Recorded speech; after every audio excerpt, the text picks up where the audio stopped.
Hello friend, नमस्ते। छठ पर्व की आप सभी को हार्दिक शुभकामनाएं।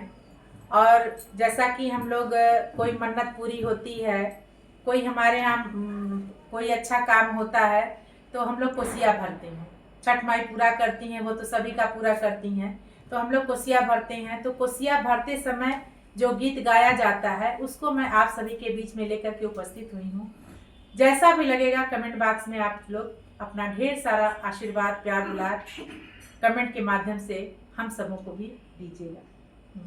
जय छठ माई। मुखिया के मारो छावइबो पियरी डलबो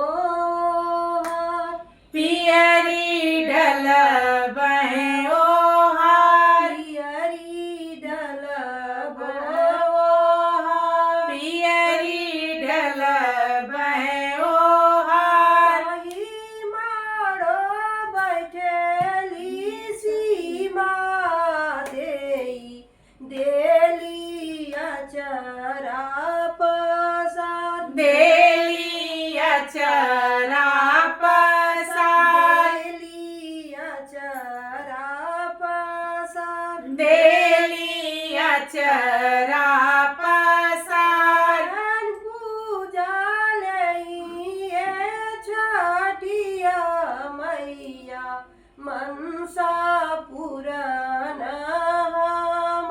मनसा पुरवा मनसा पुरन मनसा पुरन मैया के मारो छवइबो पियरी डलबो पियरी डलब ओहार, पियरी डलबो पियरी डलब ओहार। कहीं मारो बैठेली गरिमा देई देली लट छीतीरा देली लट छीतीरा, देली लट छीतीरा देली लट छीतीरा।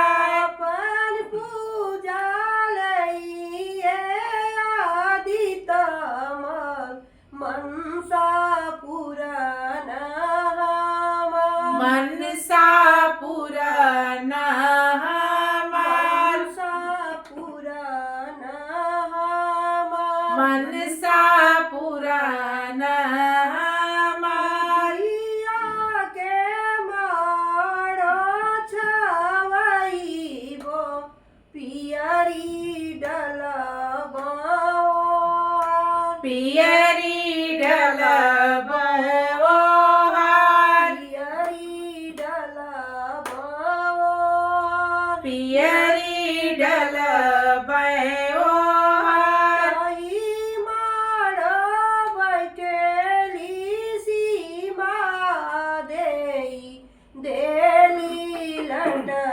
छीतीरा देली लट छीतीरा, देली लट छीतीरा देली लट छीतीरा। कोई में से उछाड़े बालकवा तनिया मधुधवा पिया तनी मम्मा दूधवा पिया, तनिया मधुधवा पिया तनी अम्मा दूधवा पिया। पान पूजा लइए सूरज मल मनसा पुरन